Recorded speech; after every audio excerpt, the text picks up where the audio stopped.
नमस्कार, मैं हूं प्रिया और आप देख रहे अखंड चक्र न्यूज।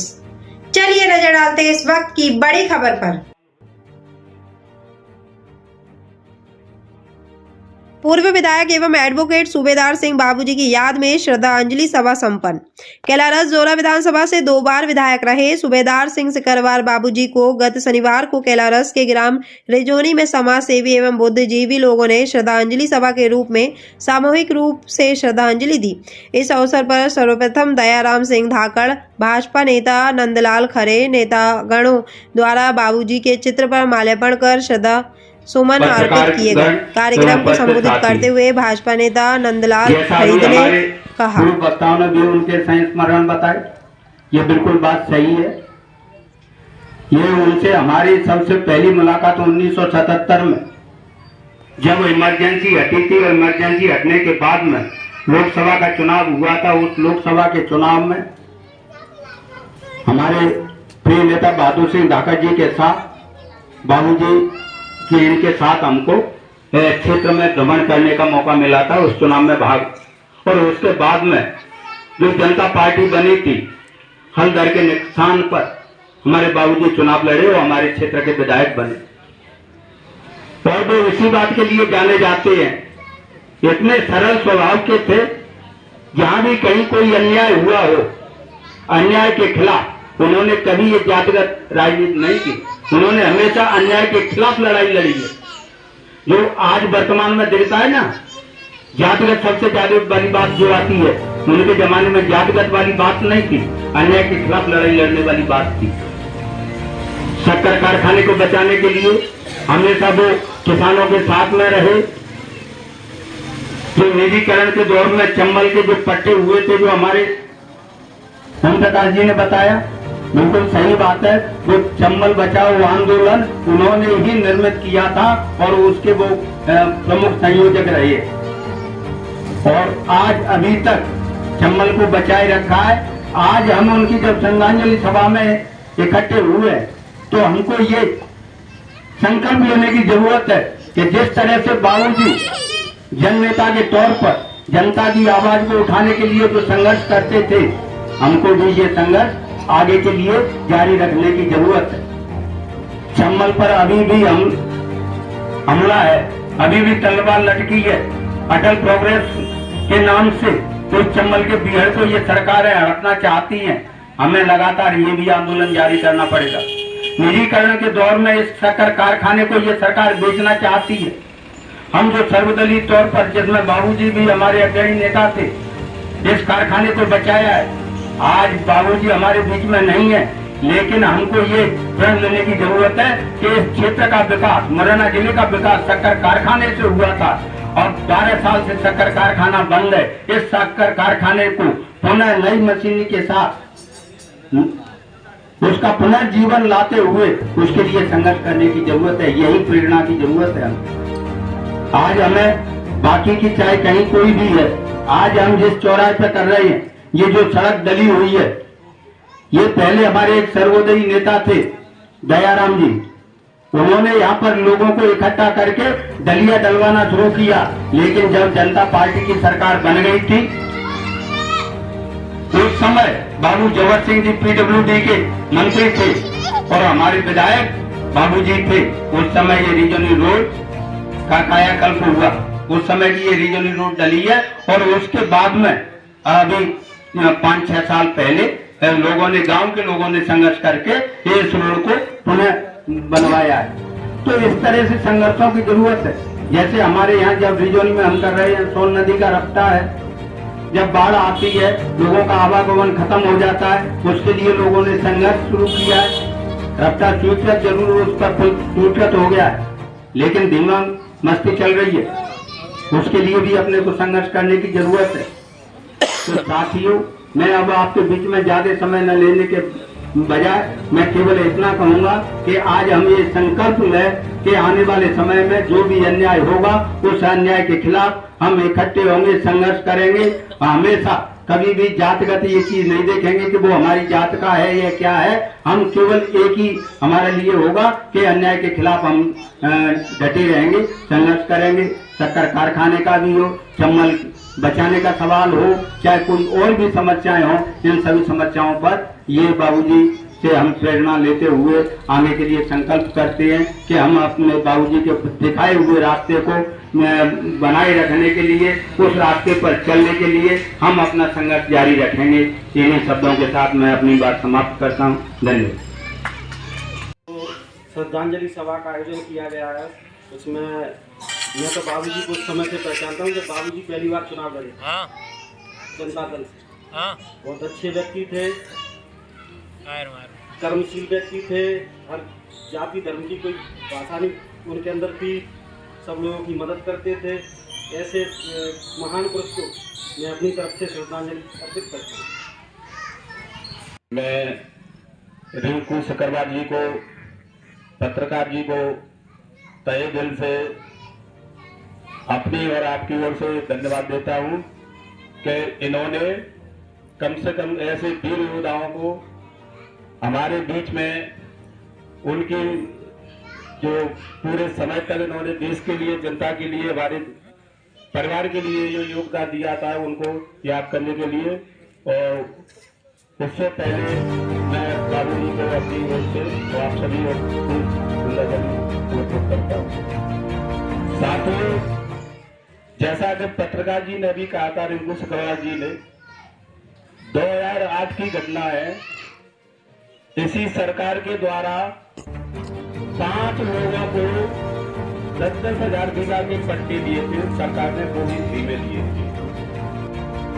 और उन 5 लोगों में एक नाम चिन्नौनी से था जो धनसिंह सिकरवार नाम से जाने जाते थे, और वो सरपंच भी रहे,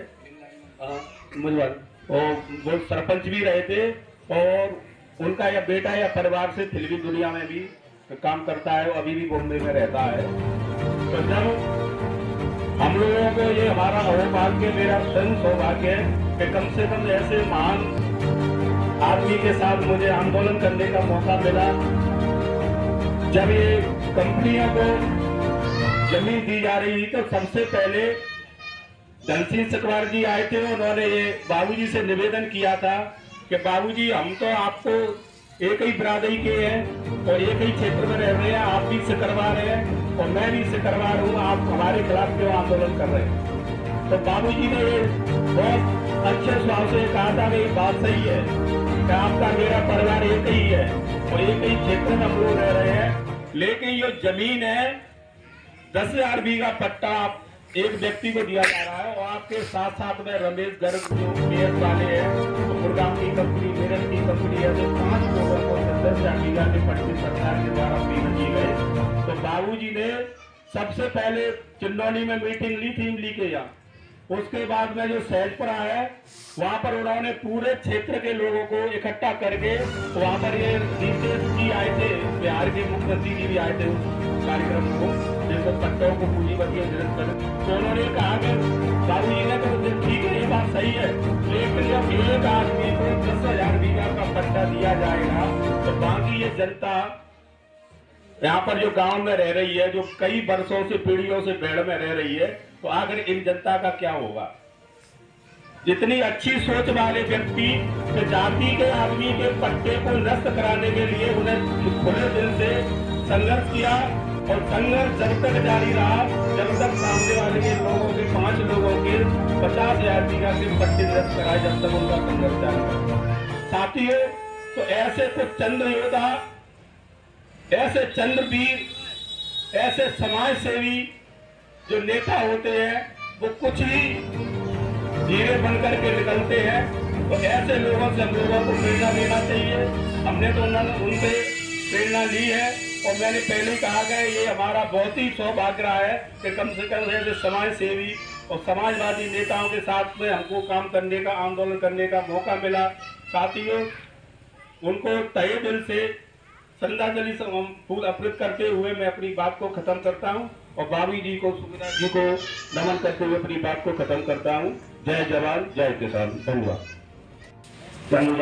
माल्यार्पण और पुष्पांजलि अर्पित कार्यक्रम की विधिवत शुरुआत करें।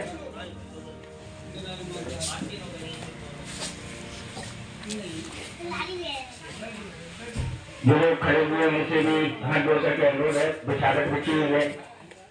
बिछावट पर अपना स्थान ग्रहण कर लें। माला तो डाल दूँ भाई।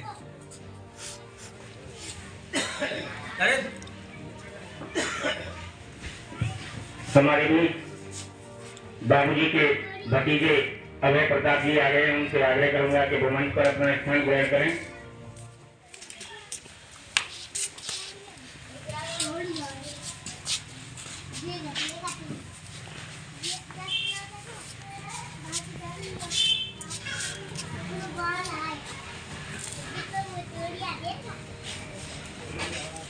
बड़ी दिल्ली हमारे जनपद पूर्व जनपद साहब से आग्रह करूंगा कि वो यहीं कार्यक्रम स्थल पर ही रुके। बड़ी दिल्ली शख्सियत होते हैं जिन्हें लोग याद करते हैं और वास्तविक जीवन की कमाई तभी मानी जाती है जब मरणोपरांत भी लोग याद करें, मरणोपरांत भी लोग उनके विचारों को आत्मसात करें। ऐसे कम ही लोग देखने को मिलते हैं। कार्यक्रम की विधिवत शुरुआत हो चुकी है। माल्यार्पण से मैं परम श्रद्धेय एडवोकेट स्वर्गीय बाबूजी की याद में चंद पंक्तियों के साथ मन से आग्रह चाहूंगा कि चंद पंक्तियों से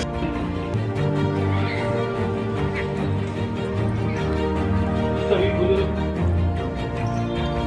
सम्मानीय मेरे पिता तो सभी लोगों के चरणों में नमन, सभी माता बहनों को नमन।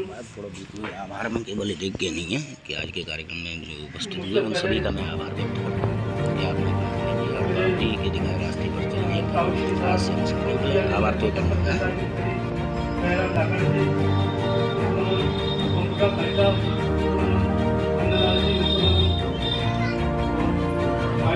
जी, चंद्रकांत सिंह जगन जी और रिंकू खालिद पटवा जी, आज हम सब लोग इस जगह के लिए इकट्ठे हुए हैं जिनने राजनीति करते हुए पूरे समाज को साथ रखकर आगे बढ़े और उन्होंने संप्रदायवाद और जातवाद और पूंजीवाद के खिलाफ आंदोलन करते ही रहे और जेपी और डॉक्टर राम मनोहर लोहिया के आदर्शों पर चलते हुए जेपी राम मनोहर लोहिया जी का जो नारा था कि राम लोहिया की दिया लगता तो हमें से उसी आंदोलन को लेकर उन्हें राजनीति करें।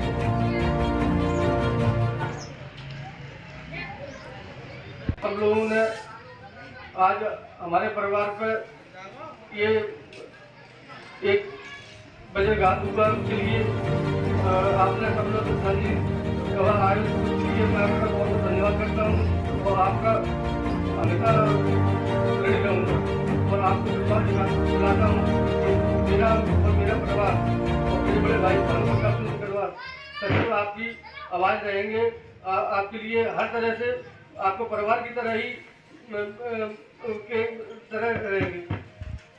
धन्यवाद। दरबार का जन्म बड़े पुत्र के रूप में हुआ। इनकी प्रारंभिक शिक्षा दीक्षा भी उस समय जब ये इलाका बागी बाहुल्य इलाका था। तो श्रद्धांजलि सभा का आयोजन किया गया है, उसमें मैं तो बाबूजी को उस समय से पहचानता हूँ जब बाबूजी पहली बार चुनाव लड़े जनता दल से। बहुत अच्छे व्यक्ति थे, कर्मशील व्यक्ति थे, हर जाति धर्म की कोई भाषा नहीं उनके अंदर थी, सब लोगों की मदद करते थे। ऐसे महान पुरुष को मैं अपनी तरफ से श्रद्धांजलि अर्पित करता हूँ। नमस्कार। आज यहाँ हम स्वर्गीय सूबेदार जी सिंह को श्रद्धांजलि अर्पित करने आए हैं। यहाँ दिखाई दे रहा है कि वो कितने अच्छे इंसान थे और इसीलिए आप सभी यहाँ इकट्ठे हुए हैं। जो इंसान अच्छे होते हैं उनकी पहचान कराने की आवश्यकता नहीं होती है और मैं ये मानती हूँ कि अच्छाई सभी के अंदर है और बुराइयाँ भी सभी के अंदर है, बस उन्हें जगाने की आवश्यकता है। राम मनोहर लोहिया हर घर में पैदा है, इस समय भी है लेकिन उन्हें जगाने की आवश्यकता है। इस समय भ्रष्टाचार में कोई जागना नहीं चाहता, सब पैसों के पीछे भागते हैं। अच्छाई किसी को नहीं चाहिए, अच्छा नेता भी किसी को नहीं चाहिए। ये आज अच्छे इंसान थे, पुराने समय के थे, इसलिए इस समय तक टिक गए, लेकिन आज अच्छाई की जरूरत नहीं है, लोग भ्रष्टाचार के पीछे भाग रहे हैं। मैं आप सभी से यही कहना चाहूंगी, भ्रष्टाचार को छोड़िए, वो थोड़े दिन के लिए होता है, अच्छाई की तरफ भागिए, जिससे आपको लोग इस तरह से याद करें और इस तरह से जगह जगह आकर आपको याद कर सब लोगों को बताएं कि स्वामी इंसान किस तरीके से थे। और जिस समुदाय का नेता हो उसी समुदाय के अगर असामाजिक तत्व के विरुद्ध आंदोलन अगर कोई नेता छेड़ता, तो सोचिए वो व्यक्ति कैसी शख्सियत होंगे। वो दौर हुआ करता था उस जमाने में 80-90 के दशक में, जब लोग जिस समुदाय में ये इन्होंने जन्म लिया है उस समुदाय के खिलाफ कोई एक शब्द नहीं बोल सकता था। उस दौर में आदरणीय बाबूजी शेर की तरह दहाड़ते थे, न्याय की बात किया करते थे। हमने जब छोटे थे तो हमारे बड़े दादा और बाबूजी के बारे में हमें हमारा मार्गदर्शन करें सोनू गौर जी।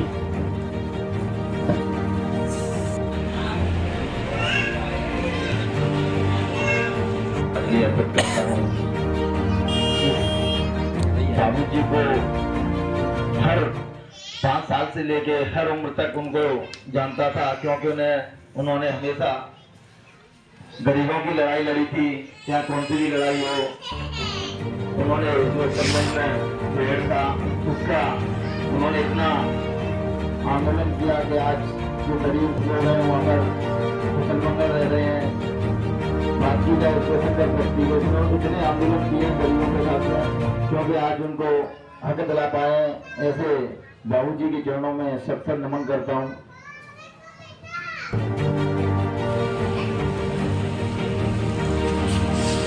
राजनीति के प्रति ललक हमारे अंदर पहले से ही थी। तो जब हमने